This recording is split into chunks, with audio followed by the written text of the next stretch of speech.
crowd started to gather. The men were chanting in Arabic, Allahu Akbar, Allahu Akbar.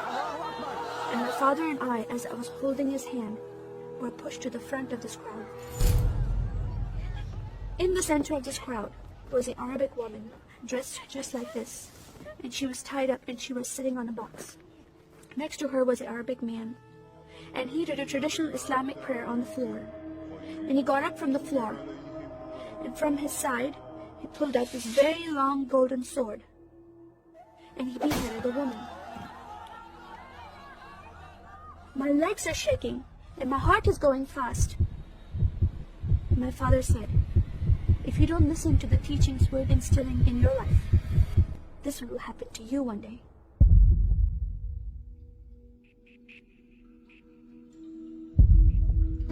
I was born and raised in a small country by the name of Kuwait, a community of 98% Muslim population. 2 of my uncles are imams, and 1 is president of a mosque, where I would hear the call to prayer 5 times a day.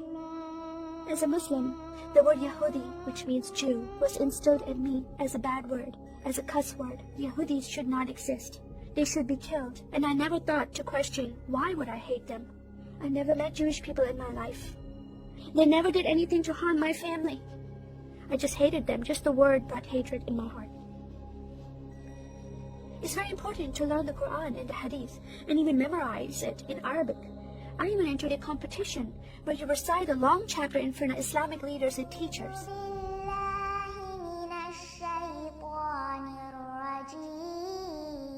And I came 2nd place.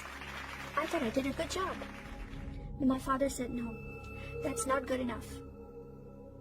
Most of my life for me, it was alone, by myself, broken person, in need of love from my family, but I never received it from them. I tried to experience this love from Creator God, from Allah. In my prayer times, I lifted up my hands and I cried out to Allah for help. Please have my father stop beating my mother. Please have my father stop beating me. But no help came. God is not a personable God to Muslims. God doesn't say, I love you. Saddam Hussein forces came in the middle of the night and invaded the small country of Kuwait. And then they came to my city, and they destroyed property, and they looted people's homes, and they stole possessions, and they killed the men, and they raped the women. Then we were granted asylum status to stay in the U.S. My grandmother suddenly got very sick. She had a heart attack, and she went to the hospital. And 2 days later, she passed away. I was devastated because I lost my best friend. And this lady approached me and asked me if I was okay.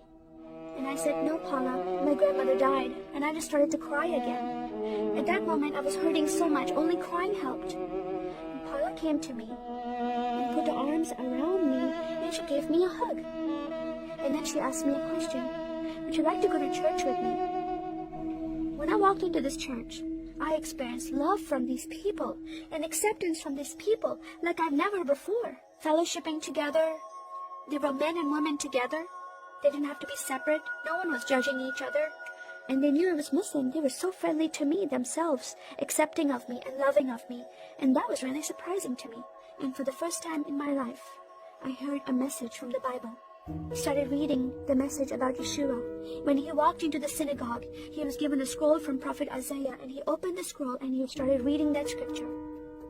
That the Spirit of the Sovereign Lord is upon me, because he has anointed me to preach the gospel to the poor.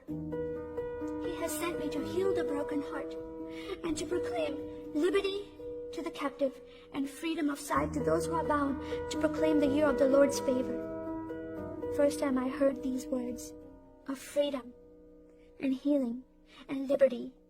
I'm desperate to be freed from bondage. I was held captive in Islam, and I wanted to be freed from that. I was blinded with so much hatred in my heart. The darkness broke from my eyes. The veil came off my heart. I knew the decision I was making to leave Islam is a big decision. By Sharia law, Islamic law, it is death penalty. But I'm desperate to know a living God. In that day, I gave my life to becoming a follower of Jesus.